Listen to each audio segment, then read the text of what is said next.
forgive me, man. Charge it to my mind, not to my heart. Choir, you did a great job, amen, as always. But let me call your attention briefly, if you don't mind. I'm going to call your attention. This is a message that God had laid on my heart right before I was getting ready to leave to come this way.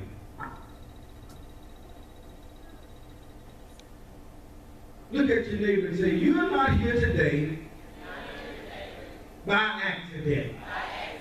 There's always a word from the Lord. Give God some praise, somebody. Let me turn your attention to the book of Matthew, the 5th chapter. 5th chapter of Matthew. Matthew 5. Verses 43 through 48. And then I may need a reader or two today. Do you all do that here, don't you? All right. If you're there, when you're there, get there, stand on your feet so I know that we are all pretty much there. Matthew 5, 43 through 48. When you get there, stand on your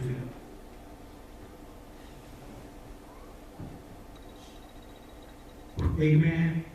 It says, you have heard that it was said, you shall love your neighbor and hate your enemy. Yes. But I say to you, love your enemy. Bless those who curse you. Do good to those who hate you. And pray for those who spitefully use you and persecute you. Look at your neighbor and say, this is some heavy-duty stuff.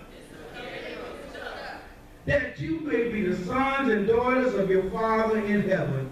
For he maketh his sun to rise on the evil and on the good, and send rain on the just and on the unjust. Now, watch this. It's going to move here. It's going to challenge our Christian love. For if you love those who love you, there's a question mark. What reward have you? Do not even the tax collectors, those who do not serve God, those who do not believe in God, those who do not recognize God, those who do not honor God, do not even the tax collectors do the same? Greet folks that greet them. And if you greet your brothers only, what do your brothers and your sisters, what do you do more than others? Do not even tax collectors do so? Now watch this. This is where the kicker is here. Therefore, he said this is a transition word. Therefore is a transition word. Since it's saying that, and since I told you this what I just said, watch this. There's another step we need to go. That's what therefore means. Therefore you shall be what? Just as who? In heaven is what? Say it again. Say it again. Perfect. Amen. Now, amen. Hang right there. Now may the Lord have blessed to read this divine and holy Bible, which is good for the edification of your soul, your mind, and your spirits. You may be seated. Amen. I like to use for subject, Sister Robbie, if you don't mind. Working on getting it right.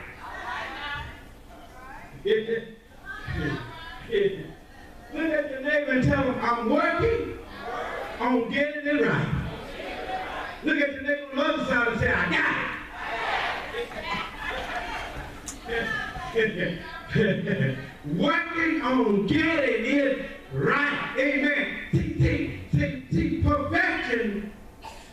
perfection means to get it exactly right.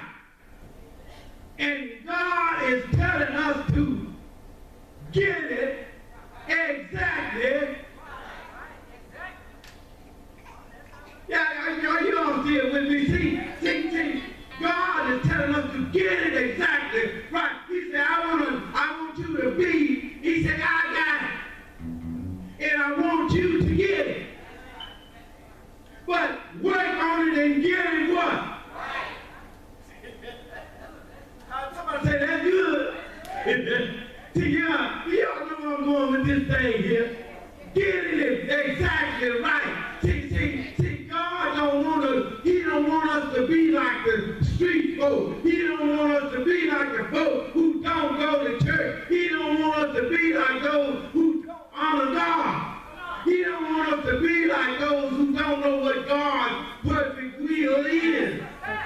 See, we're reading the word every day, so he expects us to know what his will is. In other words, God wants us to know. He expects us to know how to behave. Look at this. I'm working on getting it right. I'm working on getting it right. See what happened to them? He tried to give an example of worldly folks. See, we come to church and he said we are the salt of the earth and we are the light of the world. So in order to be what he said for us to be, we got to understand what he wants to understand. But not only understand it, but we got to do it. We've got to get it right. Amen. So if being perfect in God means that we need to work on getting it together and getting it. God saying that, yo, I don't raise my children like the world raised theirs. I don't want you to do the things like the world does. I don't want you to handle situations like the world handles situations. Martin Luther King says, we are peacemakers, so this is the way that we are going to behave. We're not going to fight back. We're not going to retaliate. We're going to get it. Give God some praise, somebody. We're going to work on get, because we know that that's what they're expecting, so we are not going to give them what they are expecting. We got a certain standard. You ain't got to get me. He said, we got to work on it until we get it. So he told him, he says that, look, if your enemy is hungry. What? Somebody said, what? We look at God and we say, what? And most of the time we're going to say, he said, somebody, my enemy, which is somebody that I don't like, which is, the devil was trying to give me a cold and I've been fighting back. He said, I'm not going to get no cold. He said, faith without works is dead, so I will take some medicine. Some people don't believe in medicine. Get me some NyQuil or anything. I mean, see, I'll pray, but if that prayer ain't working, give me a bottle of NyQuil. Somebody say amen. I ain't gonna keep you long, but look. He said, your enemy, that person that you don't like, if they're hungry, and most of us, all right, Michael, most of us, what we would do is that we would say, I'm not going to give them anything. I'm giving them nothing. But God says, no, this is what I want you to do. I want you to be. Now, what is God's reason for having us to be our enemy? He said, you've heard that in the past it says an eye for an eye and a tooth.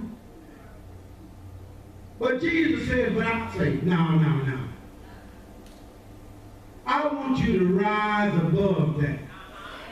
I want you to let folks know that not only will you go 1 mile, you demand that I go 1 mile that I shouldn't be going, but God has given me enough strength that I'll go 2. God has given me enough strength that when you slap me on one cheek, I stopped by to tell you that that's what he's talking about. He said, be ye perfect. Well, that's the perfection that God is talking about. God said, you need to be able to work on loving your enemy. You need to go from the inside. And to see it's not, look at the neighbor and say, it's not about you. See, when we get stubborn and we say, I'm not doing nothing, I'm not going to love that old wench over there. You know we talk like that. We get in the flush. I'm not, and sometimes we go further than that. I'm not thinking about that. You know who over there.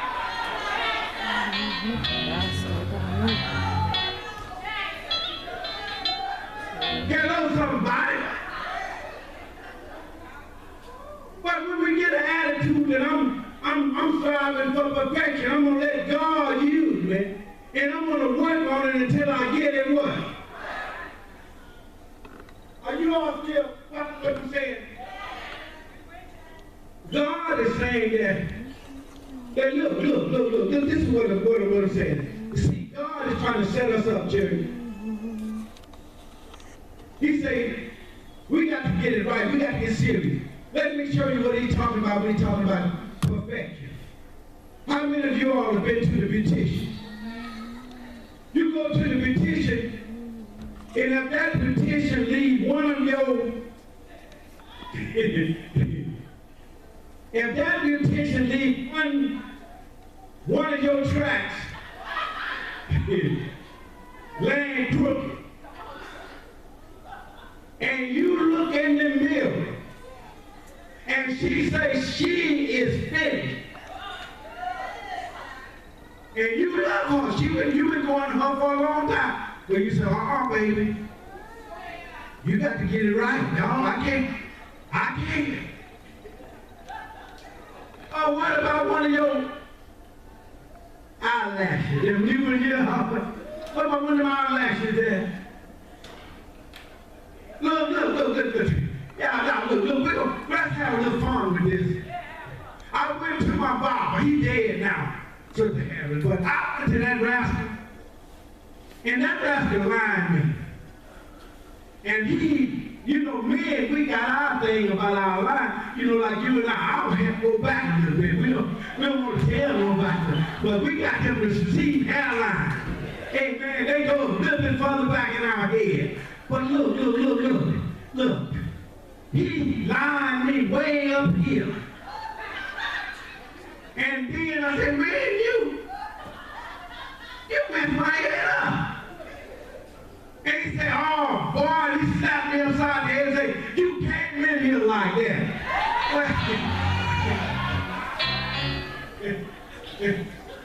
But look.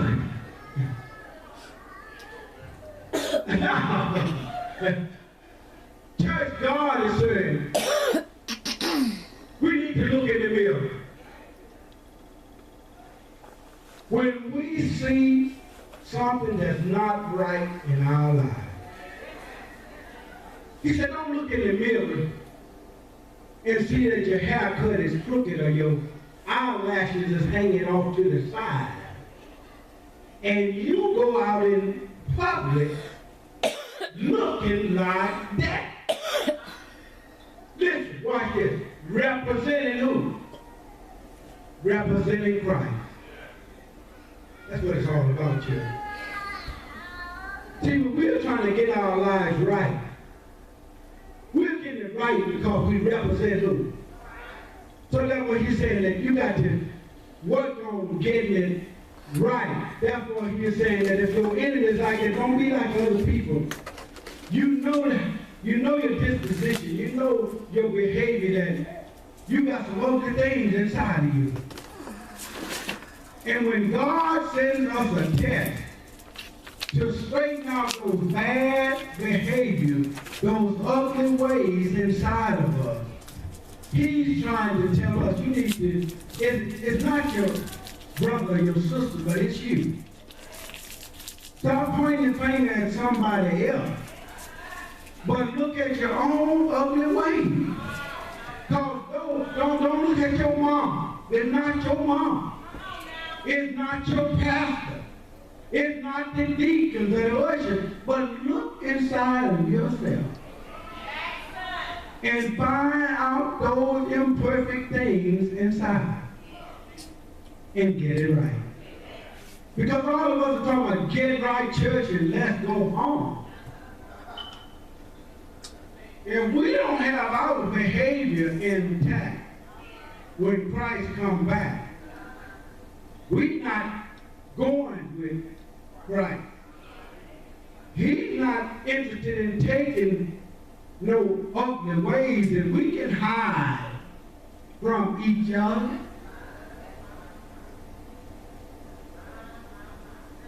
But we see God is breaking us and molding us to be like Him.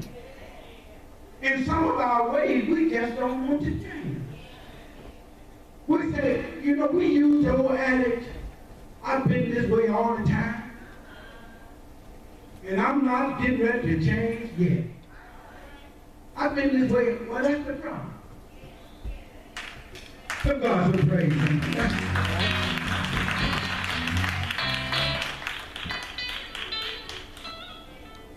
I was cutting my grandson's hair. And I cut that line, brother. I am a perfectionist. I work in real estate, and I'm a perfectionist. All my tenants, their property, if they live there, it's got to be perfect, just like I live there. I give them no less than what I require, nothing less. Cut my grandson's hair. I look at it. And I take my rakes and my edges and I go right around. And when I get there, I brush it. And that's what we got to do in life. We got to look at it, brush it, stroke it until we get it. If I see some flaws in myself, don't blame you. What is it about me? I need to brush it, stroke it, and get it right. So I look at it, Sister Harris, and I looked at his head, and that was another, it's supposed to be completed. You see mine, I brushed it this morning, but if there's a long string coming out, it should be a clear line right there, and that's what's going to make it, what? Perfect. So when I looked at that, and when I looked at his head, there was some strings. Church, some of us still got some strings. Hang on. We got some strings of anger. We got some strings of bitterness. We got some strings of hatred. We got some strings of not letting go of things that happened to us in the past. We got some strings that's hanging on. We got some unforgiveness that's still hanging on. We got to go back into our lives and say, I've got to get it right. I've got to let it go. Some of us, our mamas, our daddies, and Sister Rosa did something to us. Did something to us a long time ago. They raped us, they violated us, and then we cannot. Anybody know what I'm talking about? That's one of those strings that God says, you got to cut that off. You got to cut it off. Are you all here with me? He said to be ye perfect. He said God wants us to make it right. Somebody needs to go back to somebody right now and get it right. Says this. It's me that couldn't forgive you. You have a right to do what you. See, we can't make people say things or do things the way that we want. But we got to go. I had to go back to my brother. Even pastors, we still are trying to get it right. My brother did something that hurt me so bad several months ago. And it hurt me to my heart because he had never talked to me that way. And I said, wow. Well, it hurt me to my heart. Anybody ever, let me see your hand and get went back to your heart. And I swore that he was the one that was wrong. I said, boy, he hurt me to my heart, but